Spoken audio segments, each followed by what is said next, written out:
বীর মুক্তিযোদ্ধা lieutenant colonel অবসরপ্রাপ্ত শরীফুল হক ডালিম রচিত স্বৈরাচারী আওয়ামী সরকার কর্তৃক নিষিদ্ধ ও ইতিহাসের অজানা অধ্যায়। যা দেখেছি, যা বুঝেছি, যা পড়েছি থেকে আজ পাঠ করছি ৪১তম পর্ব। এরই মধ্যে ঘটল চরম অঘটন। একদিন মধ শবত, এরপর স্কুলের মেসে অ্যান্টি রুমে বসেছিল নূর। কয়েকজন পশ্চিম পাকিস্তানি অফিসারও বসেছিল সেখানে। কথায় কথায় একসময় বাঙালি জাতি এবং শেখ মুজিব সম্পর্কে কটূক্তি করে নূরকে চটাবার চেষ্টা করেছিল। ওদের একজন নূরকে উদ্দেশ্য করে বলল, নূর, তেরা তো কিসমত খুল গিয়া রে। शेख मुजीब अभी तुझे एकदम से जनरल बना देगा। क्यों?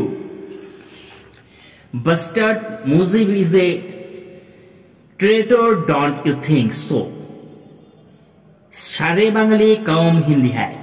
উস্কানিমূলক এ ধরনের বক্তব্যে নূর ভীষণভাবে উত্তেজিত হয়ে ওদের কথার জবাবে গর্জে ওঠে, ইফ মুজিব ইজ এ গদ্দার দেন ইয়াহিয়া ইজ এ রোগী।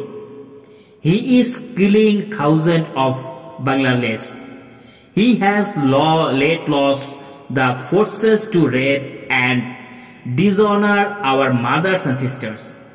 Therefore, he is a biggest bastard. এই ধরনের কথা বলেই ক্ষান্ত হয়নি নূর। রাগের চোটে সামনের স্ট্যান্ডে রাখা প্রেসিডেন্টের ইয়াহিয়া খানের ছবি তুলে নিয়ে আঁচড়ে ফেলে দিয়ে তার উপর গিয়ে গট গট করে হেঁটে বেরিয়ে যায় নূর। প্রেসিডেন্টের ছবি পা দিয়ে মারিয়ে চূর্ণ বিচূর্ণ করার পুরো অপরাধে তক্ষুনি তার বিরুদ্ধে ওপেন অ্যারেস্টের আদেশ জারি করে স্কুল কর্তৃপক্ষ। শুরু হয়ে যায় কোর্ট মার্শাল প্রসিডিংস। ঘটনার আকস্মিকতায় আমারও মতির মাথায় বাজ ভেঙে পড়ে। হতবিম্ব হয়ে যায় আমরা। খবর পেয়েই ছুটে গেলাম ওর কাছে। এ কি করলে নূর? ক্ষণিকের উত্তেজনার বশে সবকিছু ভণ্ডুল করে দিলে কি করে? তোমার এ ধরনের হঠকারী কার্যকলাপের পরিণামে আমরাও বিপদে পড়তে পারি। তোমার সাথে আমাদের হৃদ্যতার কথা সবাই জানে। How could you be so stupid to do a thing like that? Shame on you. এ ধরনের কাজ তোমার কাছ থেকে আশা করিনি। হঠাৎ করেই ওর উপর ভীষণ রাগ হলো। I am sorry sir, I was totally out of my hand. যা ঘটেছে তার জন্য আমি লজ্জিত এবং অনুতপ্ত। এখন আমাকে নিয়ে বৃথা চিন্তা না করে প্ল্যান মতো আপনারা চলে যাবার ব্যবস্থা করেন যত শীঘ্রই সম্ভব। সামারি অফ এভিডেন্স শুরু হলে আপনাদের ডাক পড়া অসম্ভব কিছু নয়। কেসে জড়িয়ে পড়ার আগেই পালিয়ে যেতে হবে আপনাদের। আমার যা হবার তা হবে, কিন্তু আপনারা ফেসে পড়লে আর যাওয়ার সুযোগ হবে না। তাই আমার আন্তরিক অনুরোধ, প্লিজ লিভ সব alone to my fate and just think to escape as quickly as possible. আপনাদের কিছু হলে আমি নিজেকে কখনো ক্ষমা করতে পারবো না। ছেলে মানুষের মতোই ডুকরে কেঁদে উঠল নূর। ওকে সান্ত্বনা দেওয়ার ভাষা খুঁজে না পেয়ে ভারাক্রান্ত হৃদয় দিয়ে ফিরে এলাম। হঠাৎ করে কি থেকে কি হয়ে গেল, এখন আমাদের কি করা উচিত ভেবে কোনো কুলকিনারাই পাচ্ছিলাম না। নূরের ভবিষ্যৎ ভেবে শঙ্কিত হয়ে পড়লাম। বেচারা নূর। অনেক তর্ক বিতর্কের পর ঠিক করলাম মতি এবং আমি 16ই এপ্রিল আমাদের যাত্রা শুরু করব। তখনকার দিনে করাচি থেকে একটি ফ্লাইট কুয়েট ও মুলতান হয়ে লাহোর যেত প্রতিদিন। 16 তারিখের ওই ফ্লাইটেই রওনা হব আমি লাহোরের পথে। মতি স্কুল অ্যাডজুস্ট্যান্টকে জানিয়ে দিয়েছে ট্রেনে না গিয়ে বাই এয়ার ট্রাভেল করবে। পথিমধ্যে মুলতানে কয়েকদিন কর্নেল সাহেবের পরিবারের সাথে কাটিয়ে চলে যাব পেশোয়ার। MS ব্রাঞ্চের কর্নেল সাহেবের নাম শুনে অতি স্বাভাবিকভাবেই তার প্রস্তাব মেনে নিয়েছিল স্কুলের অ্যাডজুয়েন্ট।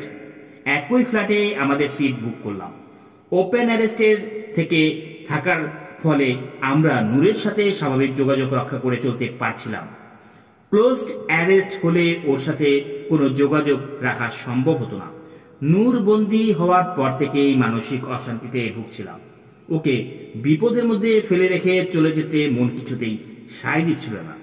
ঘুরে ফিরে শুধু একটি কথাই মনে হচ্ছিল, কোনো মতেই কি নূরকে উদ্ধার করে আমাদের সাথে নিয়ে যাওয়া যায় না?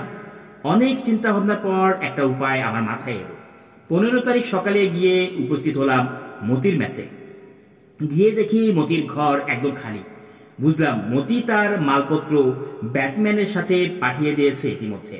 বাথরুমে গোসল করছিল মতি। অল্পক্ষণ পর মতি বেরিয়ে এলো। কি ব্যাপার স্যার, এত সকালে আপনি? একটা বিশেষ ব্যাপারে আলাপ করতে এলাম। মতি, তুমি ভালো করেই জানো নূরের বন্দী হওয়ার পর থেকেই আমি ভীষণভাবে মানসিক অশান্তিতে ভুগছি। সর্বক্ষণ ওকে নিয়ে ভাবছি, বললাম আমি। নূরের বিষয়ে কিছু করি। আমার মানসিক অবস্থা আজ করেই বোধহয় প্রশ্নটা করল মতি। হ্যাঁ তাই, নূরকে সঙ্গে নেবার একটা আইডিয়া এসেছে মাথায়। আমাকে শেষ করতে না দিয়েই মতি বলে উঠল, আর ইউ ম্যাড স্যার? বন্দি অবস্থা থেকে তাকে নিয়ে যাওয়ার কথা কি করে ভাবলেন? ওকে সঙ্গে নিলে আমরা ধরা পড়তে বাধ্য। আহা, আগে শোনোই না আমার আইডিয়াটা। মতিকে শান্ত করার চেষ্টা করলাম। বেশ, বলেন কি বলতে চান। দেখো মতি, নুরি প্রথম আমার কাছে পালিয়ে যাওয়ার ইচ্ছা প্রকাশ করেছিল। মানছি হঠাৎ করে ও একটা ভুল করে ফেলেছে। মানুষ মাত্রই ভুল করতে পারে। তাছাড়া ওর ভবিষ্যৎটা একটু ভেবে দেখো। এই অবস্থায় ওকে অসহায় ফেলে রেখে যেতে বিবেকে বাঁচছে।